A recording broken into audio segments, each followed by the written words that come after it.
I've got a new project here I'm going to do, and that is install a Lok Sound decoder. This time, this is the 58923 model. It's basically just the circuit board, a very small circuit board with a bunch of leads on it. Here it is right here. I've never installed one like this yet, but my intentions are to install one on this Atlas C40-8, which I have done a decoder, sound decoder on here about a year or so ago on one, but I used the common 587-41 model, the drop-in decoder for Kato. So we're going to take the shell off here and see where we can fit this and what kind of speaker. I did order a speaker, but I ordered the wrong size. This is a 11 by 15 millimeter with a shallow baffle. I'm going to see if it'll fit. These wider decoders tend to fit better on GEs than EMDs because of the radiator section here is wide, a little wider. So we're going to pull the shell off here and see where we can fit this and see if it's going to work. Alright, so I've pulled the shell off. I have my existing decoder that's on here. This is a Digitrax drop-in decoder for Atlas. You can see I added on some aftermarket LEDs because the stock ones don't really put out enough light. This speaker's not going to work. It's too narrow inside here. I do have some other ones coming in. I think they're 9 by 16 millimeter, and those will fit in there fine. So once I pull this out, mounting the decoder is probably going to be somewhere around here, and then the speaker in the very back. There should be room there. It's going to be a little tight. I'm trying to be able to do this without having to do any machining. And then the LEDs are going to be floating, I guess. They're not really mounted to a board. This will be a little bit of a challenge, I think. We'll see. I'm up for the challenge. If it doesn't look like it's going to work, then I may go back to putting this in a different locomotive. So I'm going to I'm going to pull this decoder out, see what we have for room. And then those speakers will be in here shortly. They're on the way, but at least we'll get a start on it here.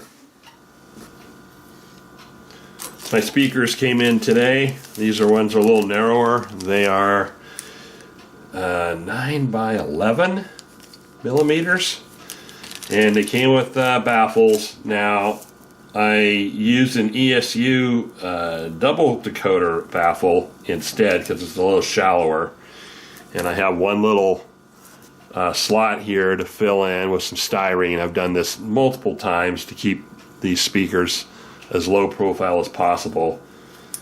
The plastic on here, these are 3D printed, and the plastic is really hard, so it's hard to try to shave down with a X-Acto blade and be uniform, or sand down on a file. It takes forever. So until I run out of these ESU baffles for two decoders side by side, which I'm starting to get short on them, I'm gonna have to figure something out here. So I've already kind of started to pull out the wires here. I did trim two of them here. This is kind of my hope here. I hope this fits. I might do a little dry run here and tape these down with a Captain tape, with some Captain tape, and then see if it's going to go on. Right now, it's not looking too good because the lens for the tail headlight, the rear end headlight, protrudes down on the shell here, and I think that's going to obstruct the speaker. So I gotta figure something out.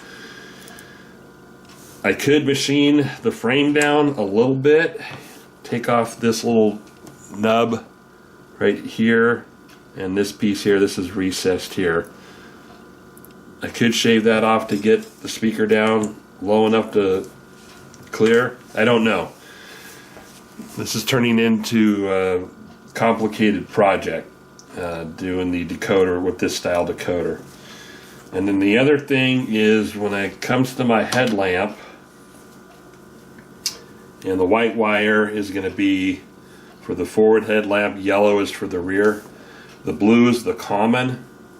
So the blue is probably going to be soldered to a full-size mini LED for the headlamp. And then I will run another wire across. I'll put some shrinkable tubing over like so, and then have the wire come out and tie it into the tail headlight, which the yellow is for the tail, blue is going to be the positive. And then I have the purple available, which is auxiliary 2. Yeah, auxiliary 2, because I'm debating doing a beacon light on this. Maybe. It's going to be tough. Unlike using the 58741 board, which is the Kato board that you just drop in, where everything's all soldered together on the board with the exception of the wires going to the speaker. I just have to add on one wire, or the two wires from the LED for the rotary beacon on the roof, and that's it. This is a different story here because I have all these strands. Black and red I will probably solder to the copper pickup leads here, and then the orange and gray are for the motor, and that's right here, so they'll need to be trimmed really short and soldered onto the motor tabs on the Atlas right here. There are these two little copper forks, I guess you'd call it, and I can solder those there, probably put some Captain tape over top just to insulate them. So I have those two to solder, the two pickups for the power, and then the LEDs, and then see if everything fits. So I'm going to do a little dry fit here and see if it's going to work. And if it doesn't, I may hold off on this one and go with the 58741 board instead. And that's what I did on my last one. I did one of these before, here, I don't know, a year or so ago. That was the UP 9067, and there should be a tutorial on that one already. And that one came out pretty good, and it does not have a beacon on it, but it sounds really good, these old GEs. And I have 4 of them, so I'd like to have 2 of them with sound, which would be nice to have. Okay, time to do a little dry fit here. Alright, I got her all wired up here. When I did the dry run with the speaker in the back here, the shell did not seat nice and flush. So I decided to put it up front. And I haven't done a dry run yet after doing all the wiring here, but cross our fingers that it fits. I've got full-size small LEDs on top here, on top of the speaker, and then one on the back. They're kind of taped down, and then I ran this red wire here is a jumper for the positive feed for the tail headlight. So next step is to see if I can get the shell on, and if the shell's on there flush, we'll see here in a minute, then I can put the trucks on and program it. I also soldered the pickups to the copper tabs here. The red one here is a little short. I'm hoping that it doesn't hit the flywheel here, and I kind of put the shell on and kind of check the clearance here to make sure that it wasn't gonna like smash the wires or wedge them into the frame. So I'm going to put the shell on here and see if it's going to fit. Okay, so shell is back on. Put the truck on there. And I broke out a sister locomotive that has the Digitrax decoder still on it. And it's just about right there close. Pretty close. Might be up just a hair. You can see a little bit of a higher coupler. I thought if it's real bad, I might have to just pull those big LEDs out and put the 402s in, or the 603s, those little micro ones. But it looks like it fits for now. I'm not super finicky on stuff like that, so I am going to throw it on the programmer and see if we can program it, and we'll have another one here with some sound. So the next step will be programming, and if everything goes smooth there, we'll do a little demonstration on the sound. Alright, decoder's installed with the speaker. When you wire these up, you have to use a resistor for your headlights. If you don't, like I did earlier, you will burn them up.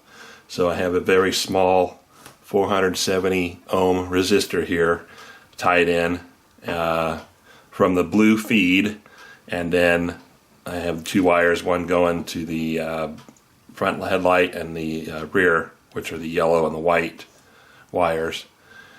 So I've already done programming, and we're going to put the shell on, and we'll go to the layout, and we'll fire this thing up, and we'll see how it runs. And I had to use another set of LEDs because I burned the other ones up, which is fine because I have plenty of these. I have a couple that were already used, so just shorten those up and put the heat shrinkable tubing on them so they don't make contact with the circuit board or anything else. Ideally, this decoder worked really well with this specific model, so if I ever do this again, I might go that route instead of doing the drop-in board for Kato brand locomotives. So anyway, we're going to put the shell on, we'll go put on the layout, and we'll do a little test run. Okay, we're going to fire her up here.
there you have it.